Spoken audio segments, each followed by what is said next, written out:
The moment Zelda Thompson saw her father shake hands with the saloon owner, she knew her life had just been traded for a bottle of whiskey, maybe two.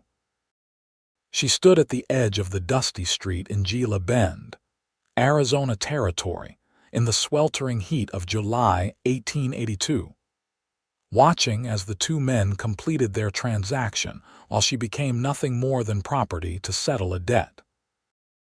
Her father, drunk as always, couldn't even meet her eyes as he stumbled away, leaving her standing there with a small cloth bag containing everything she owned in this world.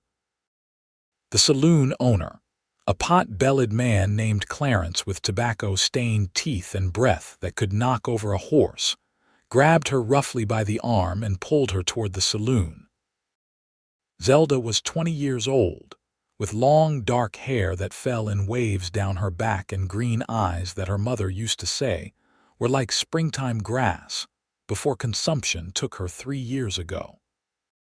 Since then, her father had drunk himself into oblivion, spending every cent they had and then some on rot-gut whiskey until he owed half the town.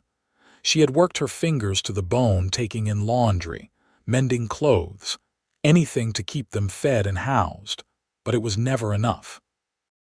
He drank faster than she could earn, and the debts piled higher and higher until this morning when Clarence had come to their sorry excuse for a home and told her father that either he paid up or Zelda would work off the debt in the saloon.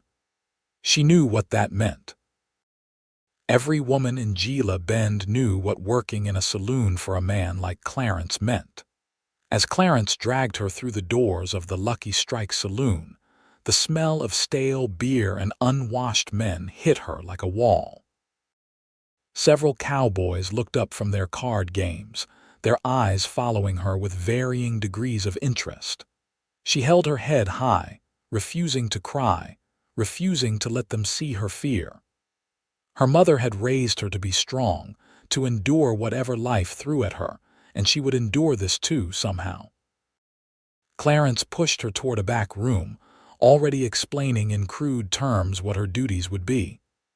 Zelda felt her stomach turn, her heart pounding so hard she thought it might burst from her chest. She looked around desperately, searching for any way out, any escape from this nightmare. That was when she saw him. He sat at a corner table, a tall man with broad shoulders and sun-bronzed skin, wearing dusty trail clothes and a hat pulled low over his eyes. But even from across the room, she could see his jaw tighten as he watched Clarence manhandle her.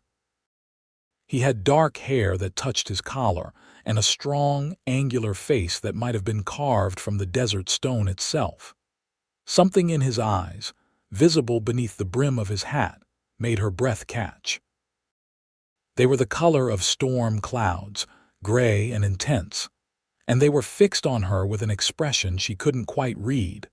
Clarence was still talking, his grip on her arm painfully tight, when the stranger stood up. He moved with a fluid grace that seemed at odds with his size, crossing the saloon floor in a few long strides. His boots echoed on the wooden planks, and conversations died away as people noticed his approach. "How much does he owe you?"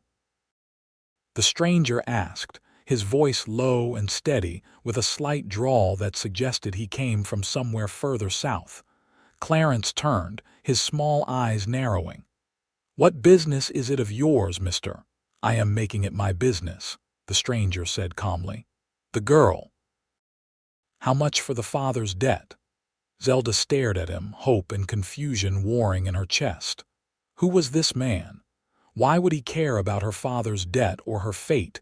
Clarence looked the stranger up and down, calculating. $50, he said, clearly inflating the actual amount.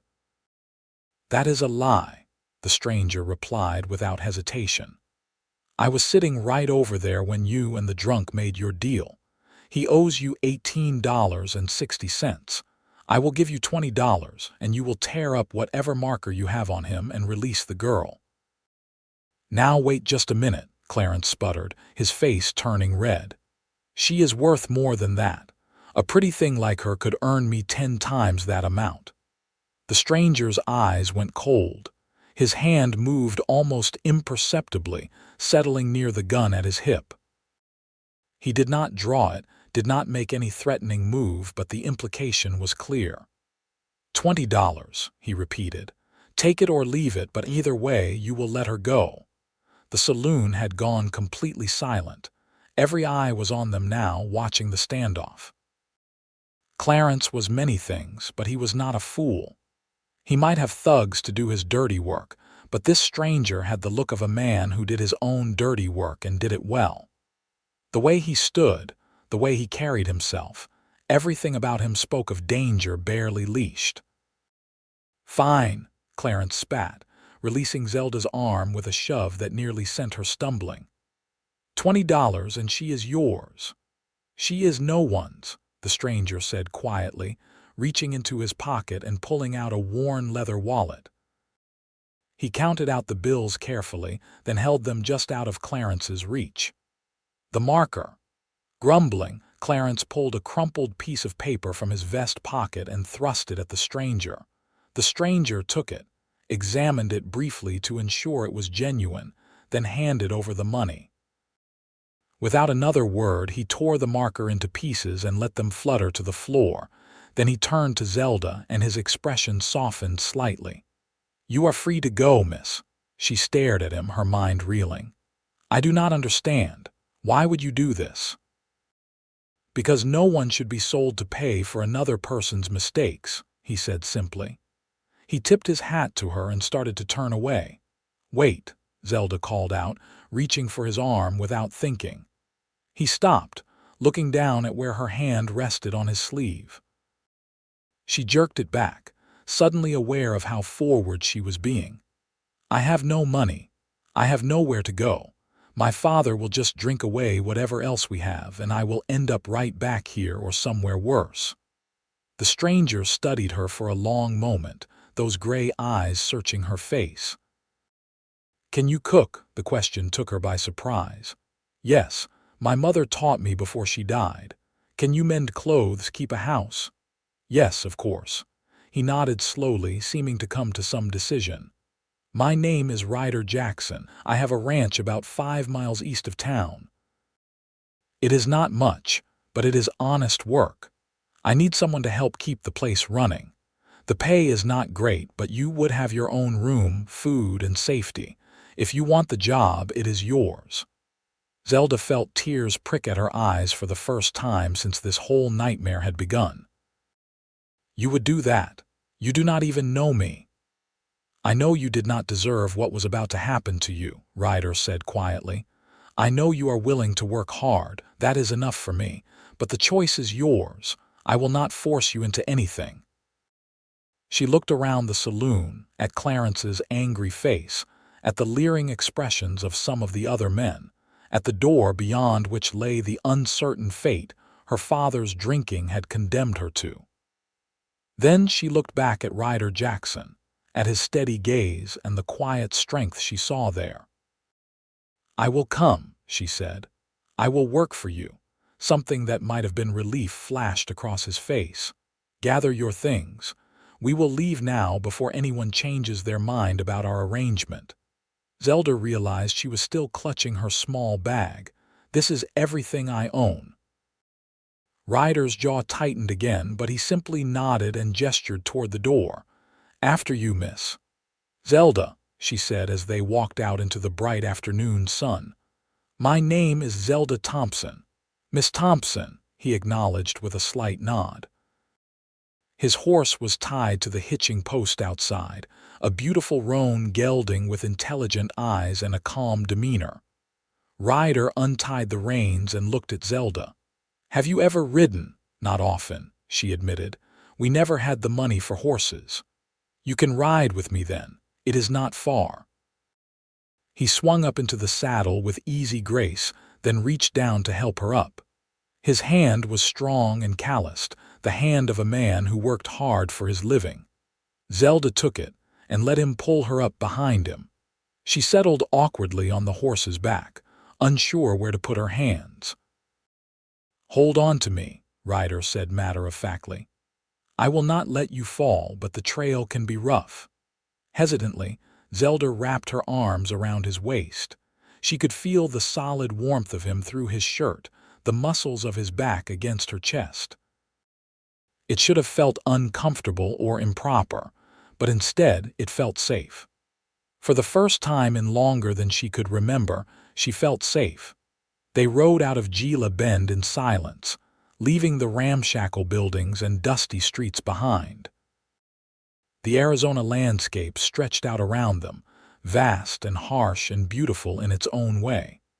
The sun beat down mercilessly, but a slight breeze offered some relief. Zelda watched the desert roll by, processing everything that had just happened. Her life had changed completely in the space of an hour. This morning she had been her father's daughter, trapped in a cycle of his making. Now she was riding toward an uncertain future with a stranger who had bought her freedom for $20. She should have been terrified, but somehow she was not. There was something about Ryder Jackson that inspired trust, something in the way he had stood up to Clarence, the way he had made it clear she was not his property, the way he had given her a choice. "Why did you help me?" she asked after a while, the question that had been burning in her mind since he first approached Clarence.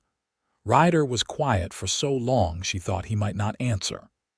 When he finally spoke, his voice was low enough that she had to strain to hear it over the sound of the horse's hooves. "I had a sister once, younger than me. Our parents died when I was 19 and she was 16.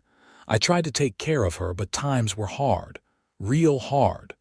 I was working at her ranch 30 miles from where we lived, trying to earn enough to keep us going. One day I came home and found that some men had come through town. They took her, said she owed money for supplies we had bought on credit. By the time I tracked them down, it was too late.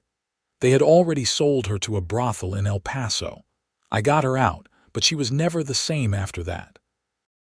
She took her own life 6 months later." Zelda felt her heart clench with sorrow for him, for his sister, for all the people whose lives were destroyed by cruelty and circumstance. "I am so sorry," she whispered. "It was a long time ago," Ryder said, but she could hear the pain still raw in his voice. 8 years. But when I saw that man dragging you into that saloon, I saw my sister. I saw another young woman about to have her life destroyed because of someone else's debts. I could not let it happen." "Not again." They fell silent again, but now Zelda understood. This was not about her, not really. This was about a man trying to make up for a tragedy he could not prevent, trying to save someone else's sister because he could not save his own. It made her respect him even more, this big, quiet man who carried such pain inside him. The ranch appeared in the distance about 20 minutes later, a modest spread with a small house, a barn and several corrals. It was not much, as Ryder had said, but it looked well maintained and solid. As they drew closer, Zelda could see chickens pecking in a yard, a few cattle grazing in a nearby pasture, and a vegetable garden that desperately needed weeding. Ryder brought the horse to a stop in front of the house and dismounted, then helped Zelda down. Her legs felt wobbly from the ride, and she had to steady herself against the horse for a moment. Ryder pretended not to notice, busying himself with unsaddling the animal. "Let me show you around," he said once the horse was settled in the barn with fresh water and hay. "The house is small, but it is sturdy. I built most of it myself." He led her inside, and Zelda looked around with interest. The main room served as both kitchen and living area, with a stone fireplace on one wall and a sturdy table with 4 chairs in the center. Everything was neat, but clearly lacked a woman's touch. The curtains were plain and faded, there were no decorations or personal touches, and dust had settled on surfaces that clearly did not get regular attention. "My room is through there," Ryder said, pointing to a door on the left. "Your room is here." He opened a door on the right to reveal a small but clean space with a narrow bed, a dresser, and a window that looked out over the desert. It is not much, but the roof does not leak and the bed is comfortable. Zelda walked into the room, setting her small bag on the bed. It was more than she had expected, honestly. She had thought she might be sleeping in the barn or on a cot in a corner somewhere. This was an actual room with a door that closed, privacy and safety she had not dared hope for. "It is perfect," she said honestly. "Thank you." Ryder shifted his weight, looking uncomfortable with her gratitude. "There is a well out back for water. The privy is about 20 yards behind the house. I usually eat breakfast at dawn and supper after the day's work is done. You can use whatever food we have to cook with. I go into town once a month for supplies and we can get whatever you need then." "What exactly would you like me to do?" Zelda asked. "Besides cooking and cleaning, I mean." "The garden needs work," Ryder said, looking almost apologetic. "I am not much good with growing things. And if you know anything about preserving food, that would be helpful. Beyond that, whatever you see that needs doing. I am out with the cattle most days from dawn until late afternoon. I have about 50 head right now, hoping to build the herd up over the next few years." Zelda nodded, already mentally cataloging everything she had seen that needed attention. The house needed a thorough cleaning, the garden needed weeding and watering, those chickens probably needed their coop cleaned, and she had noticed several items of clothing that needed mending hanging on pegs by the door. "I can do all of that," she said. "When would you like me to start?" Ryder looked surprised. "You have had a difficult day. You can rest tonight and start tomorrow." "I would rather start now," Zelda said firmly. "I am not good at sitting idle and I prefer to keep busy." Something like approval flickered in Ryder's eyes. "All right then. I will be out in the barn if you need anything. There is some salt pork and beans in the cupboard, cornmeal for bread.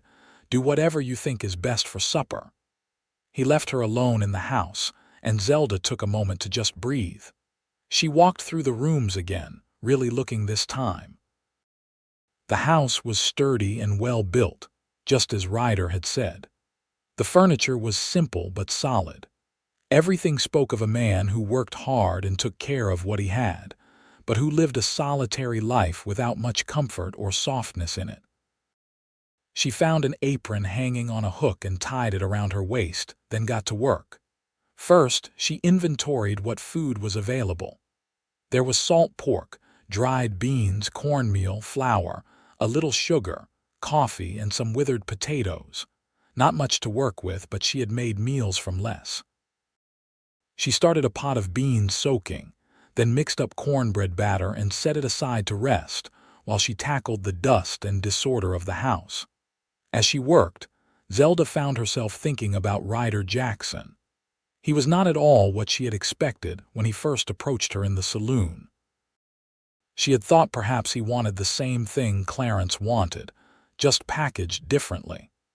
But nothing in his behavior suggested anything improper. He had given her her own room, made it clear what the work would be, and treated her with respect. He had saved her from a terrible fate and asked nothing in return except honest work. She wondered what his life was like out here, alone with just his cattle and his memories of a sister he could not save. It seemed like a lonely existence. The house had the feeling of a place where someone lived but did not really have a life, just went through the motions of survival day after day. Well, she would change that. If she was going to be here, she would make this house a home. Not for any romantic notions, she told herself firmly, but simply because everyone deserved to live somewhere that felt warm and welcoming, and it was the least she could do for the man who had saved her. By the time the sun started to sink toward the horizon, painting the desert in shades of gold and crimson, Zelda had accomplished more than she would have thought possible. The house was clean, the floors swept, the dishes washed, the dust banished.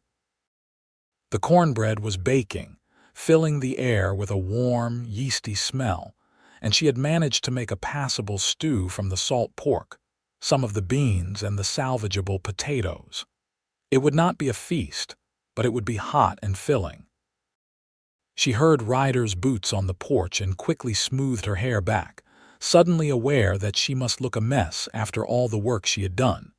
He came through the door and stopped short, looking around the transformed room with obvious surprise.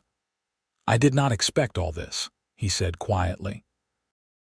"I told you I prefer to keep busy," Zelda replied, ladling stew into 2 bowls.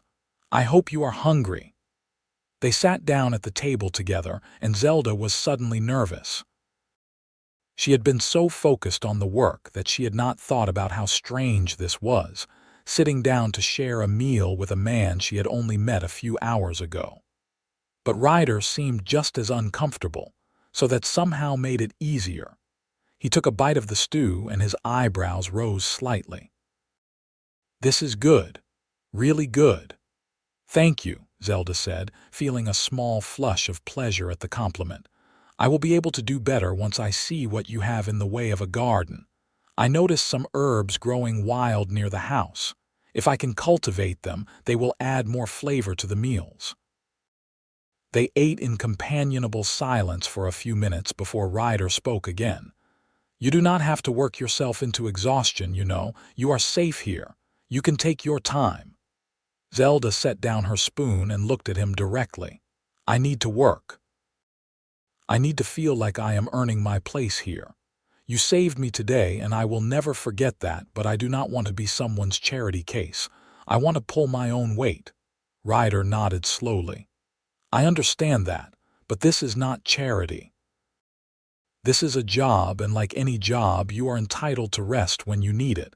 I do not want you making yourself sick trying to prove something." "I will rest when I need to," Zelda promised. "But right now, I need to stay busy. It helps me not think about everything that happened today." "Fair enough," Ryder said. He finished his stew and helped himself to a piece of cornbread, slathering it with butter from a crock on the table. "This is the best meal I have had in months, maybe years. If you keep cooking like this, I will have to take in my belt." Zelda smiled despite herself. "I doubt you have that problem. You look like you work hard enough to burn off anything you eat." The words were out before she realized how they might sound, and she felt her cheeks heat. But Ryder just gave a small smile, the first real smile she had seen from him. It transformed his face, softening the hard lines and making him look younger, less burdened. "I do work hard," he agreed. "This ranch is everything to me. It is not much yet, but someday I want it to be something my family would have been proud of." "I think they would be proud of you already," Zelda said softly. "You are a good man, Ryder Jackson. Not many men would have done what you did today." He looked away, clearly uncomfortable with the praise. "I just did what anyone should do." "But most people do not," Zelda pointed out. "That saloon was full of men, and you were the only one who stood up for me." They finished their meal, and Zelda shooed Ryder away when he tried to help with the dishes. "You have been working all day. Go relax. I can handle this." But Ryder did not relax.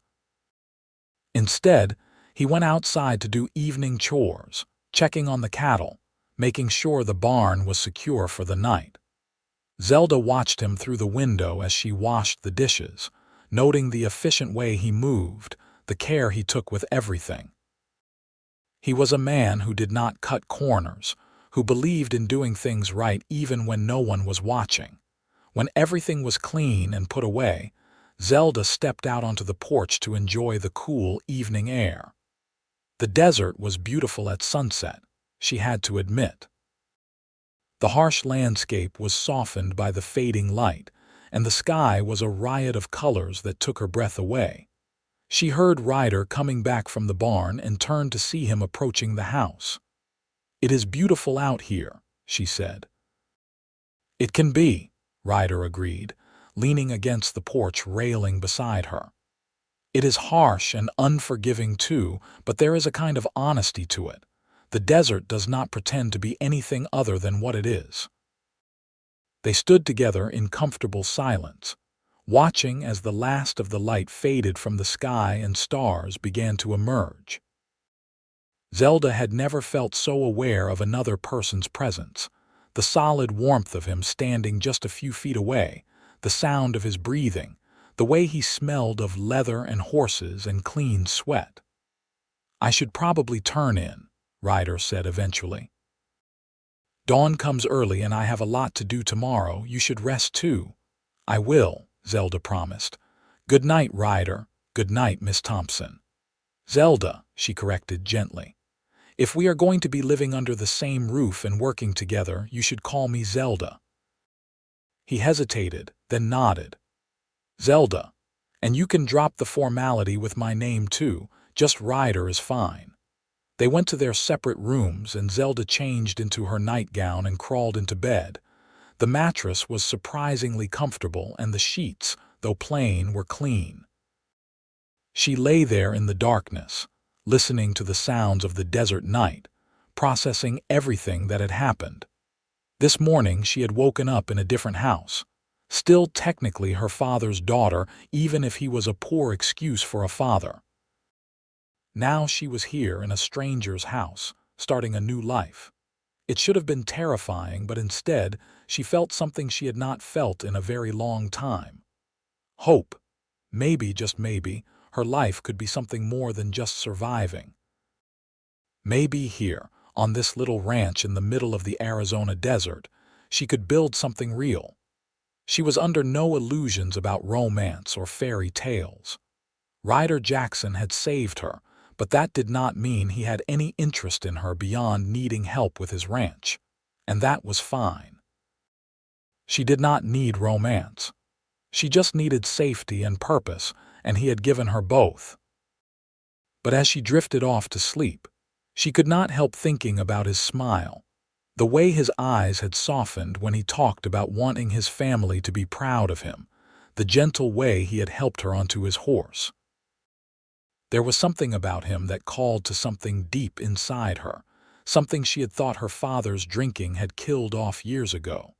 The next few days fell into a routine.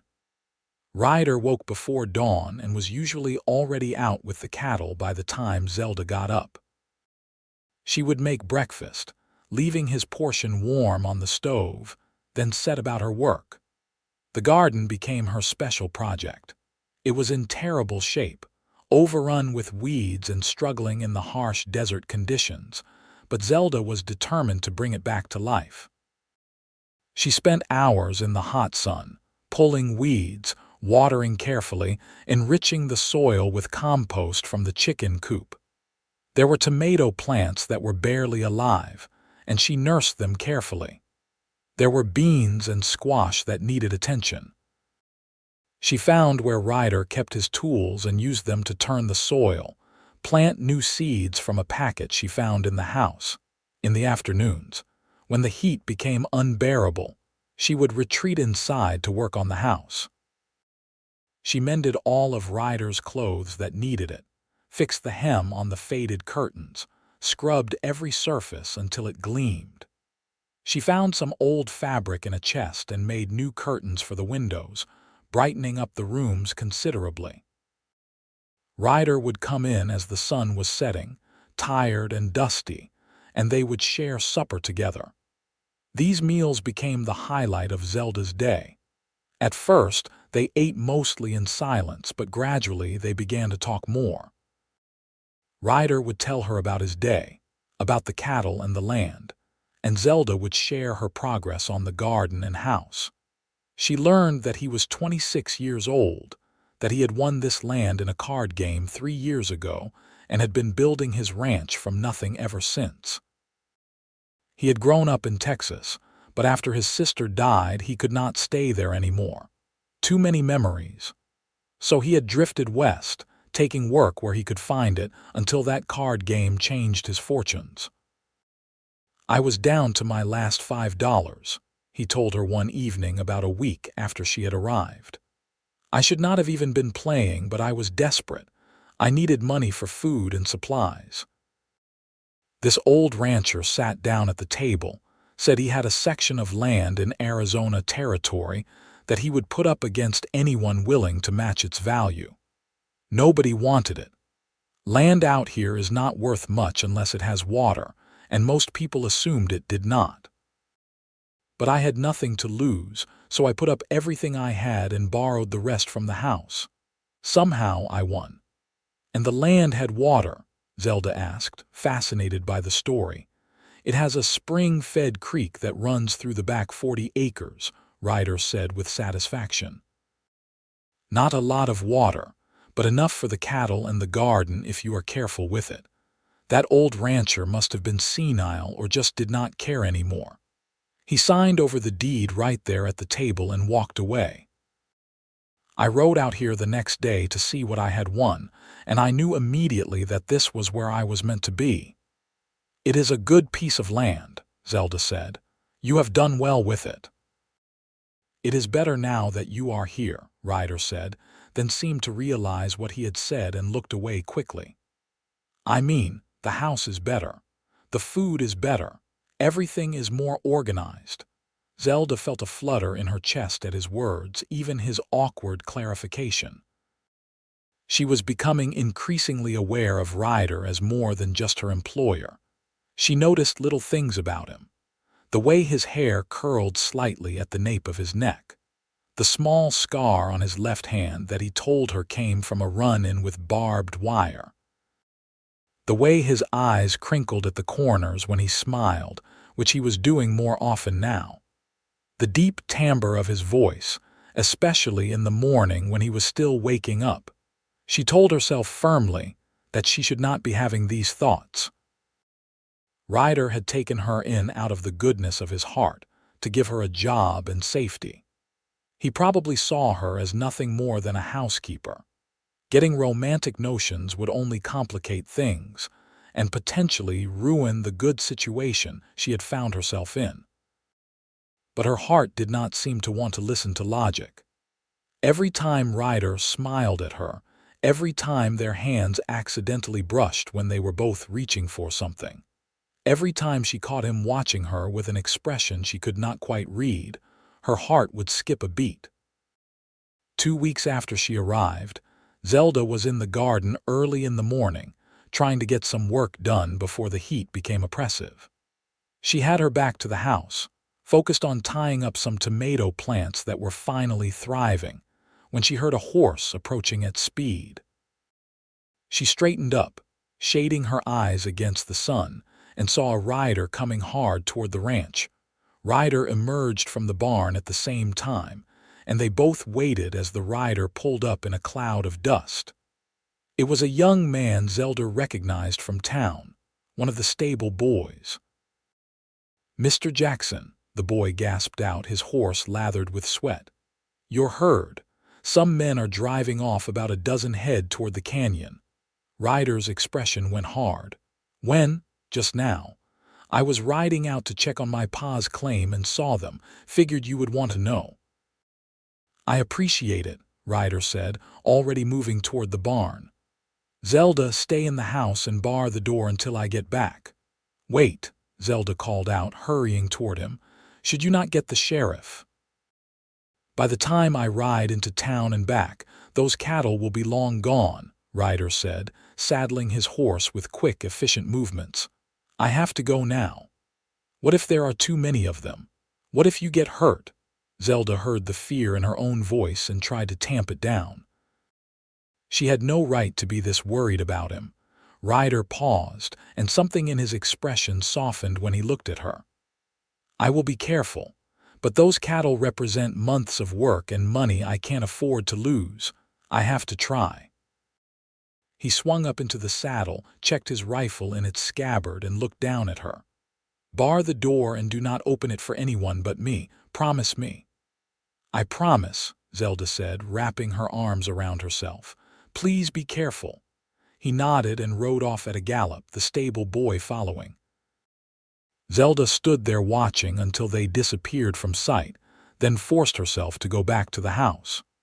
She barred the door as instructed, but found she could not settle to any task.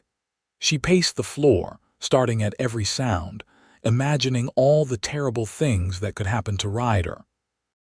It occurred to her in that moment just how much he had come to mean to her. It was not just gratitude for saving her from Clarence, though there was certainly that. It was not just respect for his work ethic and his kindness, though she felt both of those things. It was something deeper, something that made her chest tight with fear at the thought of him being hurt or worse. She was falling in love with him. Maybe she had been falling since that first moment in the saloon when he had stood up to Clarence for a stranger's sake. Maybe it had been gradual, growing with every shared meal and every small kindness. But the realization hit her with the force of a physical blow. She loved Ryder Jackson. And he was out there right now, riding toward danger, possibly facing men who would not hesitate to shoot him for interfering with their cattle theft. The hours crawled by with agonizing slowness. Zelda tried to distract herself with work, but her hands were shaking so badly she could not sew a straight stitch. She made coffee she did not drink, paced holes in the floor, and jumped at every sound from outside. It was late afternoon when she finally heard a horse approaching. She ran to the window, her heart in her throat, and nearly cried with relief when she saw Ryder. He was slumped in the saddle, clearly exhausted, but he was alive. She unbarred the door and ran out to meet him. "Thank God," she breathed as he dismounted. Then she saw the blood on his sleeve and gasped. "You are hurt." "It is not bad," Ryder said, but he was favoring his left side. "Just a graze. The important thing is I got the cattle back." "Inside," Zelda ordered, taking charge. "Sit down and let me look at that." To her surprise, Ryder did not argue. He let her lead him into the house and sat heavily in one of the kitchen chairs. Zelda heated water and gathered clean cloth, then carefully peeled back his torn and bloody sleeve. The wound was indeed a graze. A bullet had torn through the flesh of his upper arm, but it was deep and still bleeding sluggishly. "This needs to be cleaned and bandaged," Zelda said, forcing herself to stay calm and focused even though her hands wanted to shake. "Tell me what happened." As she cleaned the wound, Ryder told her the story. He had caught up with the rustlers in the canyon, found they were just 3 young fools who thought they could make easy money. When he confronted them, one of them panicked and fired. Ryder had fired back, not to kill but to scare, and it had worked. The 3 had abandoned the cattle and run. He had driven the herd back to the ranch, then collapsed in the saddle from exhaustion and blood loss. "You could have been killed," Zelda said, her voice tight as she wrapped a clean bandage around his arm. "But I was not," Ryder pointed out, "and the cattle are safe. That is what matters." "That is not all that matters," Zelda said before she could stop herself. She finished tying off the bandage and sat back, looking at him. "You matter too." Their eyes met, and something passed between them, some understanding or acknowledgement that had been building for weeks.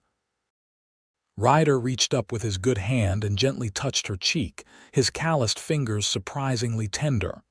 "You have been crying," he said softly. "I was worried," Zelda admitted. "I was so worried about you."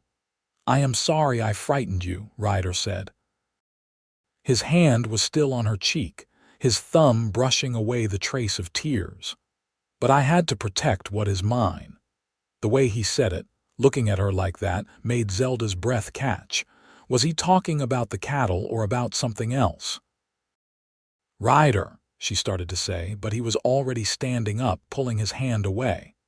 "I should clean up," he said, his voice suddenly formal again, "and check on the herd one more time before dark." Zelda watched him go, feeling frustrated and confused. There had been something there, she was sure of it. But Ryder had pulled away, retreated behind his walls. Why? Did he not feel the same connection she felt? Or did he feel it but think it was inappropriate because she worked for him? That night, they ate dinner in awkward near silence. Zelda wanted to say something, to address what had almost happened that afternoon, but she did not know how. And Ryder was clearly not going to bring it up. He complimented her cooking, thanked her for tending his wound, and then excused himself to bed early. Zelda lay awake in her room for hours, staring at the ceiling. She could hear Ryder moving around in his room, clearly also unable to sleep. The walls between them seemed both paper-thin and insurmountably thick. They were so close, and yet so far apart. She had to know if what she was feeling was one-sided. She had to know if there was any chance that Ryder saw her as more than just his housekeeper. Because if there was not, she needed to find a way to kill these feelings before they destroyed the good life she had found here. The next morning, Zelda woke early and made breakfast as usual. But when Ryder came out of his room, she was waiting for him, resolved to have this conversation no matter how uncomfortable it might be. "We need to talk," she said before she could lose her nerve. Ryder looked wary but nodded. "All right." They sat down at the table and Zelda took a deep breath. "Yesterday when you touched my face, there was something between us. I know you felt it too, but then you pulled away and I need to know why. Is it because you do not feel the same way I do? Or is it because you think it would be inappropriate?" Ryder was silent for a long moment, his hands clasped tightly on the table in front of him. When he finally spoke, his voice was low and rough. "What way do you feel, Zelda?" She met his eyes steadily, putting all her courage into this moment. "I care about you. More than I should, probably. More than is wise. I know you saved me out of kindness and I know I work for you, but I cannot help how I feel. These past few weeks, I have been happier than I have been in years, not just because I am safe, but because of you. Because of the time we spend together, the talks we have, the way you look at me sometimes like I am something precious." Ryder's expression was unreadable. "You work for me. I have power over you, your home, your livelihood. Anything between us would not be equal." "Is that really why you are holding back?" Zelda asked. "Or is it because you are afraid?" That got a reaction. Ryder's jaw tightened. "Afraid of what?" "Of caring for someone again," Zelda said gently. "Of losing someone else you love. You lost your sister and your parents. I think maybe you have been alone so long because it is safer than risking that kind of pain again." Ryder stood abruptly, pacing to the window. "You do not know what you are talking about." "Do I not?" Zelda stood too, moving to stand beside him. "I lost my mother. My father might as well be dead for all the use he is. I know what it is like to lose people, to feel like you cannot trust anyone because they will just hurt you or leave you. But that is not living, Ryder. That is just existing." He turned to look at her, and she could see the conflict in his eyes, the war between what he wanted and what he thought he should do. "I am not good at this," he said quietly. "Relationships, feelings, all of it. I have been alone so long, I do not know how to be any other way." "Neither do I," Zelda admitted, "but maybe we could figure it out together." For a moment she thought he might kiss her. He swayed toward her, his eyes dropping to her lips. But then he stepped back, shaking his head. "I need time," he said, "to think about this. It is not that I do not want it, Zelda, but I need to be sure I am doing right by you." Zelda wanted to argue, to point out that she was a grown woman who could make her own decisions.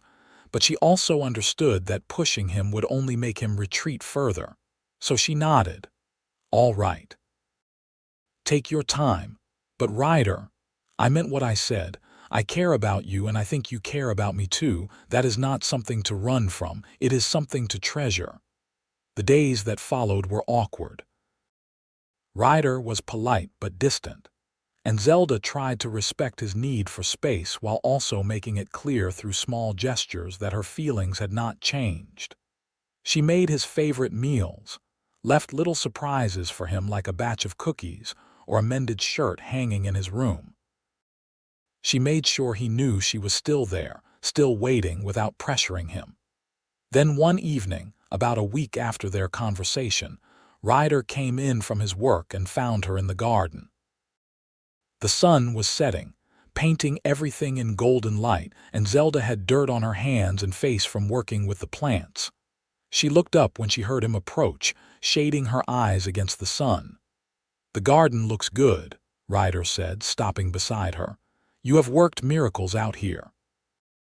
"It just needed care and attention," Zelda said, standing and brushing off her hands.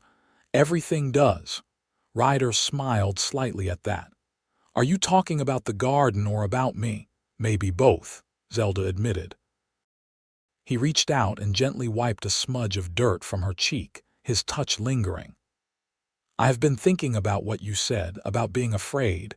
You were right. I have been afraid. Of caring too much, of losing someone else, of all of it. But you know what I realized? I am more afraid of pushing you away and regretting it for the rest of my life." Zelda's heart began to pound. "What are you saying?" "I am saying that I care about you too," Ryder said, his voice rough with emotion. "I have for weeks now. Maybe from the first day when you insisted on starting work immediately, even though you had been through hell. You are the strongest, most determined person I have ever met. You are also kind and funny, and you make this house feel like a home instead of just a place where I sleep. I do not want to lose that. I do not want to lose you." "You will not lose me," Zelda said, stepping closer to him. "I am not going anywhere." "Even when things get hard?" Ryder asked. "Because ranch life is not easy. There will be lean times and hard work and days when everything goes wrong." "I know that," Zelda said. "I am not afraid of hard work, and I am not afraid of hard times as long as we face them together." Ryder cupped her face in both his hands, looking down at her with an intensity that made her knees weak. "I want to do this right. I want to court you properly, take things slow, make sure you are sure about this." "I am already sure," Zelda whispered. "But I appreciate that you want to do right by me, so we will do this however you want." "What I want," Ryder said softly, his eyes never leaving hers, "is to kiss you right now, if that is all right with you." In answer, Zelda rose up on her toes and closed the distance between them. Their lips met in a kiss that was gentle at first, tentative, as if they were both afraid of breaking something precious. But then Ryder's arms came around her, pulling her close, and the kiss deepened. It was everything Zelda had imagined and more, sweet and passionate and full of promise. When they finally broke apart, both slightly breathless, Ryder rested his forehead against hers. "I have wanted to do that for so long." "How long?" Zelda asked, smiling. "Since about the second week you were here," Ryder admitted. "You were in the kitchen making bread, and you had flour on your nose, and you were humming to yourself. You looked so beautiful and content, and I realized that I wanted to see you like that every day for the rest of my life." Zelda felt tears prick at her eyes, but these were happy tears. "Why did you not say anything?" "Because I was an idiot," Ryder said with a self-deprecating smile. "Because I convinced myself that you could not possibly feel the same way, that you were just being kind to your employer. Because I was scared. Take your pick." "Well, I am glad you finally came to your senses," Zelda said, reaching up to run her fingers through his hair. It was softer than she had imagined, and she loved the way he closed his eyes at her touch. They went inside eventually, and Zelda made dinner while Ryder watched her with an expression of such contentment that it made her heart swell. Everything felt different now that their feelings were out in the open. The air seemed lighter, the food tasted better, and the future looked brighter than it ever had before. After dinner, they sat on the porch together as they often did, but this time Ryder pulled her close against his side, his arm around her shoulders. Zelda leaned into him, feeling safe and cherished and exactly where she was meant to be. "Tell me about your mother," Ryder said after a while. "You have mentioned her a few times, but I would like to hear more about her." So Zelda told him about her mother, about the woman who had raised her to be strong and capable, who had taught her to cook and sew and take care of a household. She told him about the stories her mother would tell her at bedtime, about the songs they would sing together while doing chores. She told him about the illness that took her, slow and painful, and how her father had started drinking after that, unable to cope with the loss. "She sounds like she was a wonderful woman," Ryder said, pressing a kiss to the top of Zelda's head. "She was," Zelda agreed. "I think she would have liked you. She always said I should find a man who was steady and strong, someone who would treat me as an equal partner." "And have you?" Ryder asked, a hint of vulnerability in his voice. "Yes," Zelda said simply. "I have." They talked long into the night, sharing stories and dreams and fears. Zelda learned that Ryder wanted to build his ranch into something substantial, that he dreamed of having a family someday, that his favorite time of day was sunset because it meant his work was done and he could rest.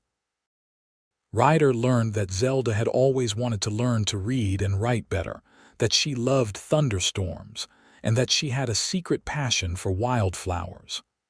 "I will teach you to read and write," Ryder promised. "I am not the best at it myself, but I know enough. And I will pick you wildflowers whenever I find them out on the range." "You do not have to do that," Zelda said, touched by the offer. "I want to," Ryder said. "I want to make you happy, Zelda. That is all I want." "You already do," she assured him, "just by being you." As summer deepened into fall, their relationship blossomed. Ryder was true to his word about courting her properly. He brought her little gifts, wildflowers as promised, a pretty stone he found by the creek, a ribbon for her hair when he went into town for supplies. He held her hand when they walked together in the evenings, stole kisses when they thought no one could see, and told her every day in both words and actions how much she meant to him. Zelda had never been happier. The ranch thrived under their joint care. The garden produced bountifully, and Zelda spent days preserving the harvest, putting up jars of vegetables and fruits for the winter months. The house had been transformed from a bachelor's dwelling into a real home, warm and inviting. And Ryder's herd had grown, both through natural increase and through careful purchases, with money he saved from selling beef to the army post. The people of Gila Bend had noticed the changes too. When they went to town together for supplies, Zelda saw the way people looked at them, speculating about their relationship. Most people seemed happy for them, though there were a few who whispered behind their hands. Zelda ignored them. She did not care what people thought as long as she had Ryder. One day in late September, about 3 months after Zelda had first come to the ranch, they were in town when they ran into someone Zelda had hoped never to see again. Her father stumbled out of the Lucky Strike saloon, looking even worse than the last time she had seen him. His face was gaunt, his clothes ragged, and he reeked of cheap whiskey even from a distance. He spotted Zelda and lurched toward her, grabbing her arm with surprising strength. "There you are, girl. I have been looking for you. You owe me. That cowboy bought you from Clarence, so you owe me that money." Ryder stepped between them, his expression dangerous. "Let her go." "This is my daughter," her father slurred. "I have a right to talk to her." "You lost any rights to her when you sold her to pay your whiskey tab," Ryder said coldly. "Touch her again and I will break your hand." Zelda's father looked at Ryder, seemed to realize he was serious, and let go of her arm. "You turned my own daughter against me," he accused Ryder. "No," Zelda said, finding her voice. "You did that all by yourself. You chose whiskey over me. You sold me like I was a piece of property. You have no one to blame but yourself." "I am your father," he protested weakly. "A father protects his children," Zelda said, her voice shaking but firm. "A father puts their needs before his own. You have never been a father to me. You have been a burden and a disappointment. I am done with you. Do you understand? I am done." She turned and walked away, Ryder close beside her. She heard her father shouting after her, but she did not look back. Ryder loaded their supplies into the wagon, then helped Zelda up onto the seat. His face was concerned as he climbed up beside her. "Are you all right?" he asked gently. Zelda realized she was shaking, but she nodded. "Yes, actually, I am better than all right." I needed to say those things to him. I needed to let go of any hope that he would change or be the father I needed him to be. It hurt, but it also felt freeing. Ryder took her hand, squeezing it gently. "I am proud of you. That took courage." "I learned from the best," Zelda said, squeezing back. They rode back to the ranch in companionable silence, and when they got home, Ryder insisted that Zelda rest while he unloaded the supplies. She sat on the porch, processing her feelings about the encounter with her father. She felt sad, but also relieved. That chapter of her life was finally closed. She could move forward now without that weight dragging her down.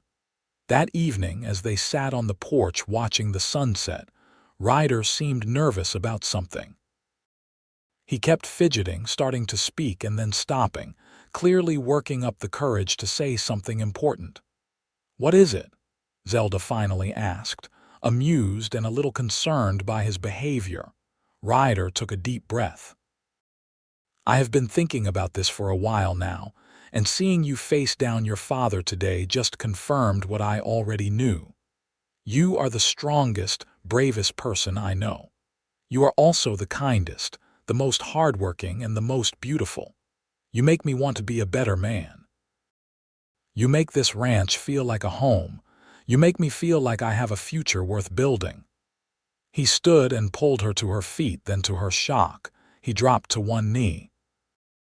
"I know we have only known each other for 3 months, Ryder said, looking up at her with such love in his eyes that it took her breath away. "But I also know that I love you, Zelda Thompson. I love you more than I thought it was possible to love anyone. I want to spend the rest of my life with you, building this ranch, raising a family, growing old together. Will you marry me?" Zelda felt tears streaming down her face, but she was smiling so hard her cheeks hurt. "Yes," she said, her voice choked with emotion. "Yes, of course I will marry you." Ryder stood and swept her into his arms, kissing her deeply. When they finally broke apart, they were both laughing and crying at the same time. "I do not have a ring yet," Ryder said apologetically, "but I will get you one when we go to town next." "I do not need a ring," Zelda said. "I just need you." But Ryder insisted, and the next time they went to town, he bought her a simple gold band that fit her finger perfectly. They were married by the circuit judge 2 weeks later in a small ceremony at the ranch. The only guests were a few neighbors and the stable boy who had warned Ryder about the rustlers, but it was perfect. Zelda wore a dress she had made herself from fabric Ryder had bought her in town, simple but beautiful. And when the judge pronounced them husband and wife, and Ryder kissed her in front of everyone, Zelda felt like the luckiest woman alive. Their wedding night was everything Zelda had dreamed of, tender and passionate and full of love. Ryder was gentle with her, taking his time, making sure she felt cherished and desired. And when they finally came together, it felt like the most natural thing in the world, like they had been made to fit together exactly this way. The next morning, Zelda woke up in Ryder's bed, their bed now, with his arm around her and his breath warm against her neck. She had never felt more content, more at peace. This was where she was meant to be. Not because a man had bought her freedom, but because she had found someone who valued her, respected her, loved her for exactly who she was. The first year of their marriage was not without challenges. There was a drought that summer that stressed their water supply and made the cattle irritable. Zelda had a bout of illness in the fall that had them both worried until she recovered. And there were the normal struggles of two people learning to build a life together, the small arguments and misunderstandings that come with any relationship. But through it all, their love only grew stronger. They learned each other's rhythms and needs, learned when to push and when to give space, learned how to communicate even when things were difficult. Zelda continued to transform the ranch, starting a small herb garden near the house and learning to make simple remedies for common ailments. Ryder expanded his herd and built new corrals with lumber he hauled from town. One evening in early spring, about 18 months after Zelda had first come to the ranch, she realized that her monthly courses were late. She waited another week, not wanting to say anything until she was sure, but when the signs became unmistakable, she knew she had to tell Ryder. She made his favorite meal that night, chicken and dumplings with fresh bread and apple pie for dessert. Ryder ate with obvious enjoyment, complimenting her cooking as he always did. When they had finished and she was clearing the table, she decided it was time. "Ryder," she said, her hands trembling slightly as she set down the dishes, "I have something to tell you." He looked up at her, concern immediately flooding his face. "What is wrong? Are you feeling ill again?" "No, nothing is wrong," Zelda said quickly, sitting down beside him. "Actually, everything is very right. I am pregnant, Ryder. We are going to have a baby." For a moment, Ryder just stared at her, his expression unreadable. Then a smile spread across his face, so wide and joyful that it made Zelda's heart overflow with love. He pulled her into his arms, holding her close. "A baby," he said wonderingly. "We are going to have a baby. Are you happy?" Zelda asked, even though she could see that he was. "Happy does not even begin to cover it," Ryder said, pulling back to look at her. "I am ecstatic, terrified but ecstatic. We are going to be parents, Zelda." "I know," she said, laughing at his excitement. "I am terrified too, but mostly I am just excited. Our baby, yours and mine." Ryder put his hand gently on her still flat belly. "Hello in there, little one. Your mother and I cannot wait to meet you." The pregnancy progressed smoothly. Zelda had morning sickness for the first few months, and Ryder was wonderfully attentive, bringing her crackers and tea in bed, taking over more of the household chores so she could rest. As her belly grew, she found it harder to do some of the physical work she was used to, but Ryder hired a young man from town to help with the heavy labor around the ranch. They spent the long evenings preparing for the baby, fixing up the small spare room off their bedroom as a nursery. Ryder built a beautiful cradle from oak wood, carving little flowers into the headboard. Zelda sewed blankets and clothes, making everything by hand with love and care. In October, as the desert heat finally started to break, Zelda went into labor. It was a long and difficult birth, lasting almost a full day. The midwife they had brought in from town stayed with her the whole time, and Ryder refused to leave her side even when the midwife suggested he might want to wait outside. He held Zelda's hand, wiped her forehead with cool cloths and whispered encouragement in her ear. Finally, as the sun was setting on the second day, their son was born. He came into the world screaming lustily, his little face red and scrunched up. The midwife cleaned him up and handed him to Zelda, who looked down at her baby with wonder and exhaustion and more love than she knew a heart could hold. "He is perfect," she whispered, touching his tiny hand. His fingers immediately curled around hers, gripping tight. Ryder looked down at his son with tears streaming down his face. "He is beautiful, just like his mother. What should we name him?"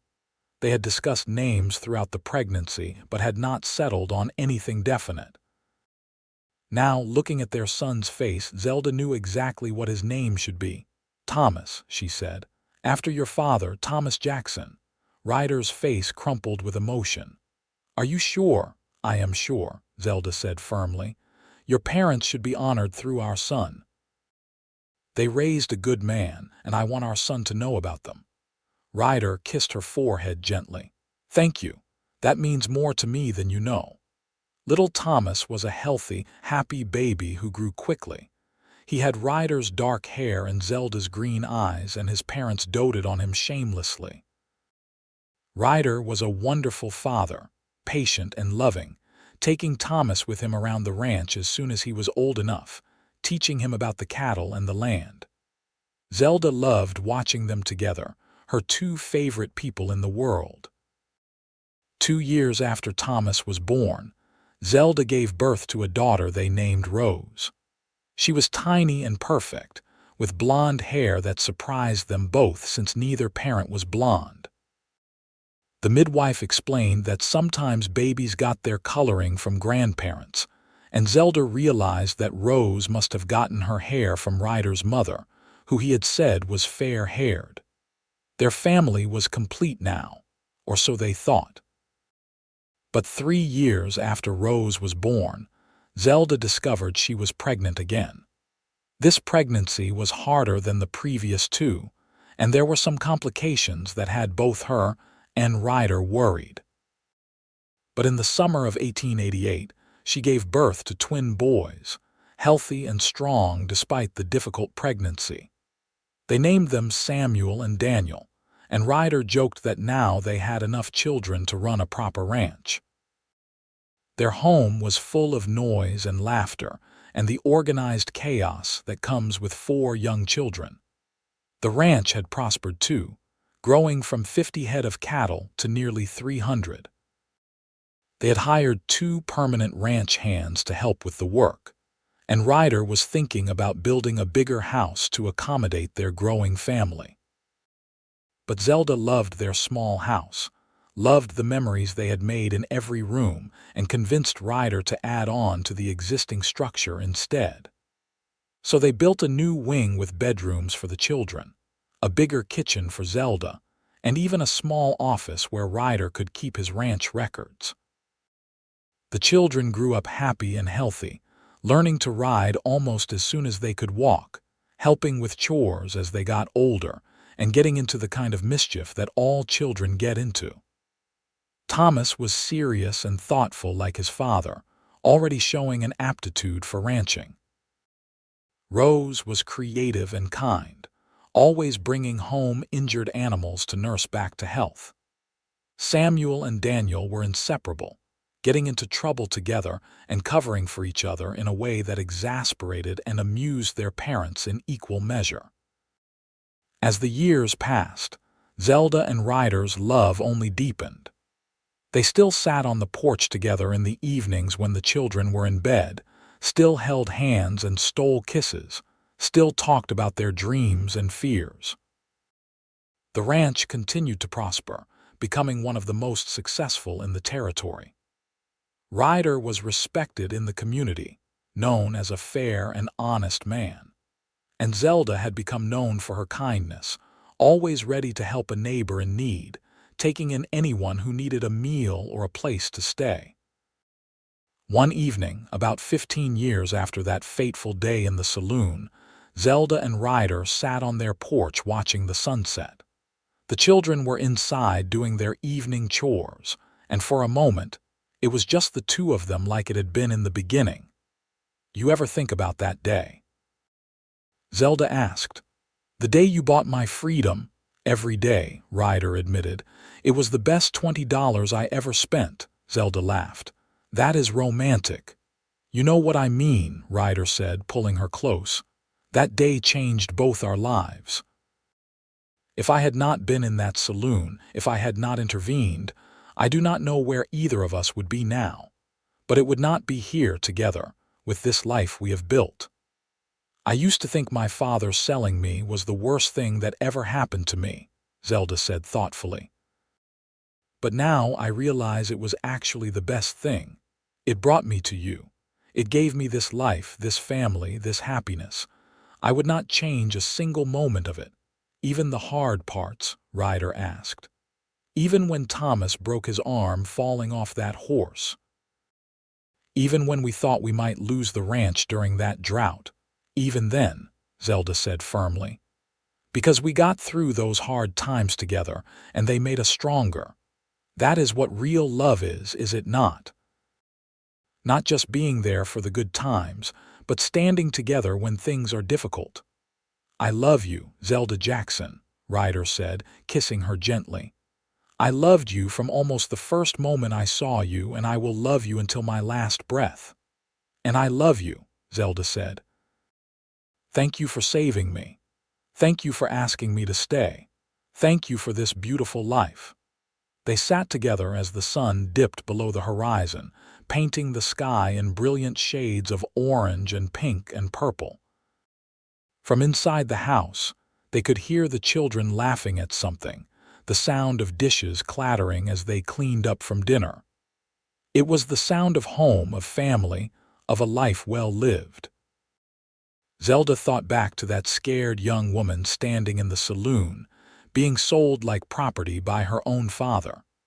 She thought about the moment Ryder had stepped forward, a stranger willing to help someone in need. She thought about all the moments since then, the ones that had led them to this place, this life, this love.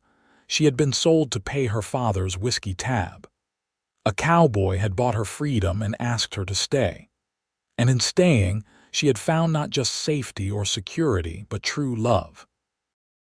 The kind of love that grows and deepens with time, that weathers storms and celebrates triumphs, that builds a family and a future. As they sat there on the porch, Ryder's arm around her shoulders, Zelda felt a profound sense of gratitude for the twists of fate that had brought them together. She had been saved by a man with a tragic past and a generous heart, and in turn, she had saved him from a life of loneliness and isolation. They had saved each other, really, and built something beautiful from the ashes of their individual tragedies. The years continued to roll by, bringing both joys and sorrows as all lives do. They lost neighbors and friends to illness and accidents. They celebrated weddings and births. They watched their children grow into capable young adults, each finding their own path in life. Thomas took over more and more of the ranch operations as Ryder got older, showing the same dedication and skill his father had. Rose married a doctor and moved to Phoenix, but visited often with her growing family. Samuel and Daniel became business partners, starting a freight company that transported goods between Arizona towns. Through it all, Ryder and Zelda remained each other's constants. They grew old together, their hair turning gray, their bodies moving more slowly, but their love never diminishing. If anything, it grew stronger, refined by the years into something precious and unbreakable. On their 30th wedding anniversary, their children threw them a party at the ranch. Friends and neighbors came from miles around to celebrate the couple that everyone knew and loved. There was music and dancing, food and laughter, and heartfelt speeches about what Ryder and Zelda had meant to the community over the years. When it was his turn to speak, Ryder stood with Zelda beside him, their hands clasped. 30 years ago, I walked into a saloon and saw a young woman who needed help. I thought I was saving her, but the truth is, she saved me. She took a house and made it a home. She took a lonely rancher and made him a husband and father.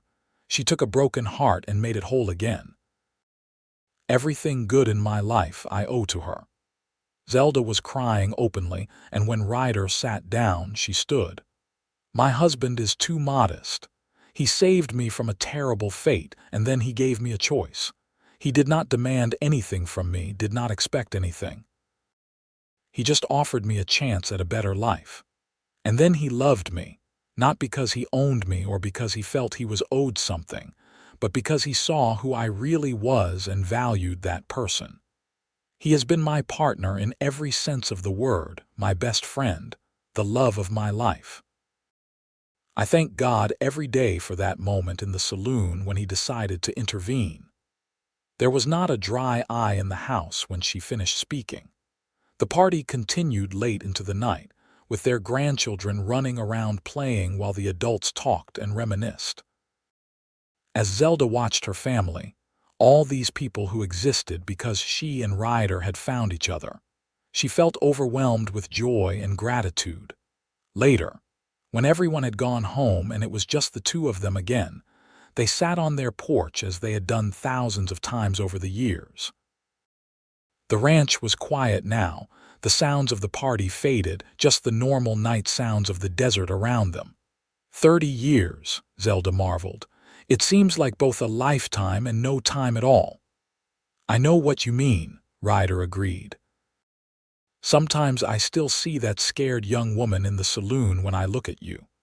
But then I blink and I see the strong, capable woman you have become, the mother and grandmother you are, and I am amazed all over again. We have had a good life, have we not? Zelda said. The best, Ryder confirmed. No regrets, no looking back with sadness, just gratitude for every moment we have had together. They sat in comfortable silence, and Zelda found herself thinking about how different her life could have been if Ryder had not been in that saloon that day. If he had not had the courage to intervene. If he had not offered her a job and a safe place to stay.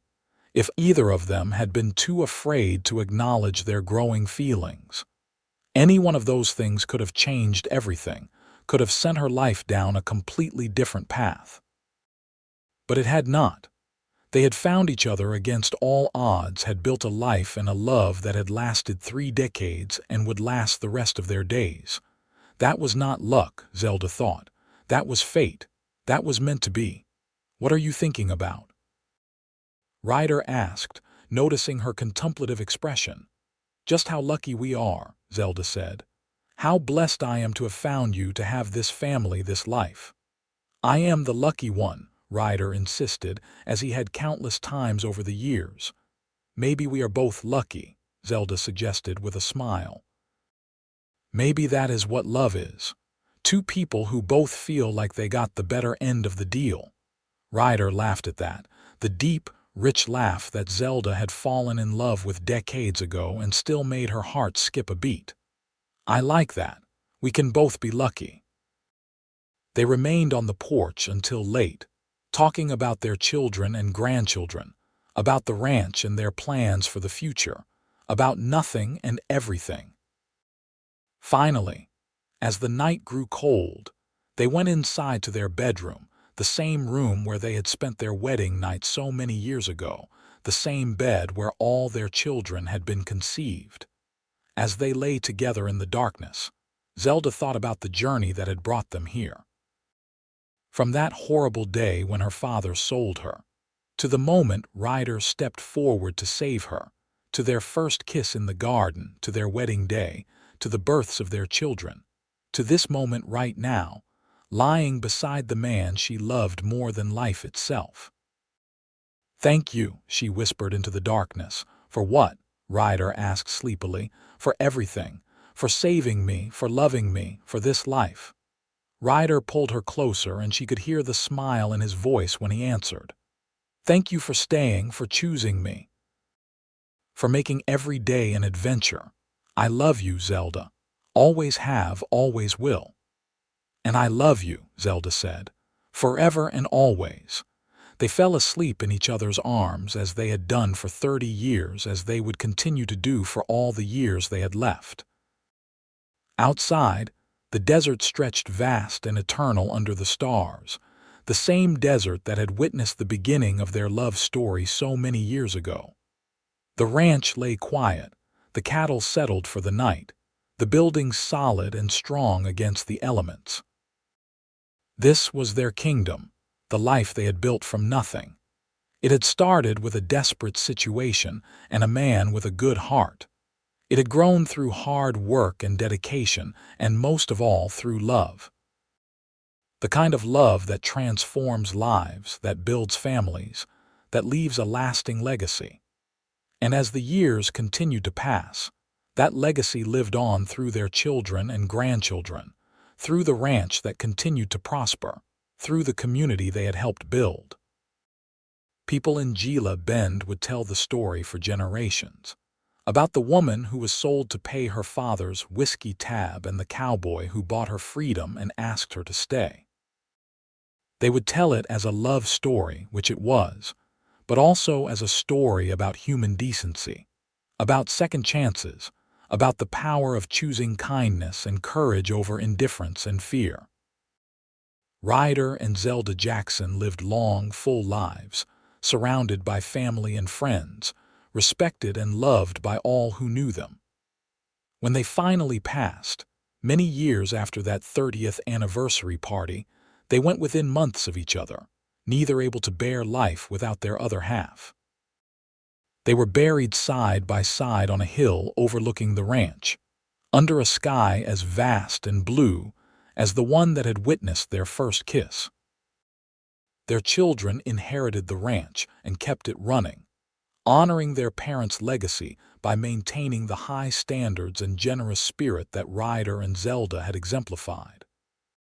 The house remained in the family for generations, each new generation adding their own touches, but never forgetting the love story that had started it all.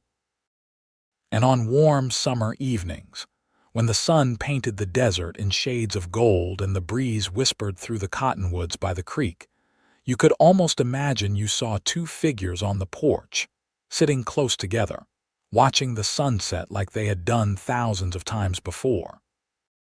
Two souls who had found each other in the midst of hardship and built something beautiful that would last forever. That was the story of Zelda Thompson and Ryder Jackson, of how she was sold to pay her father's whiskey tab, how a cowboy bought her freedom and asked her to stay, and how they fell in love and built a life that became the stuff of legend. It was a story of courage and kindness, of second chances and new beginnings, but most of all, it was a story of love. True, lasting, transformative love that proved that even in the harsh and unforgiving landscape of the Old West, beauty and hope could bloom in the most unexpected places. Their love had conquered all obstacles, survived all challenges, and created a legacy that would endure long after they were gone. And in the end, was that not what everyone hoped for? To love and be loved in return, to build something meaningful, to leave the world a little better than they found it. Ryder and Zelda had done all that and more, and their story would continue to inspire all who heard it for generations to come.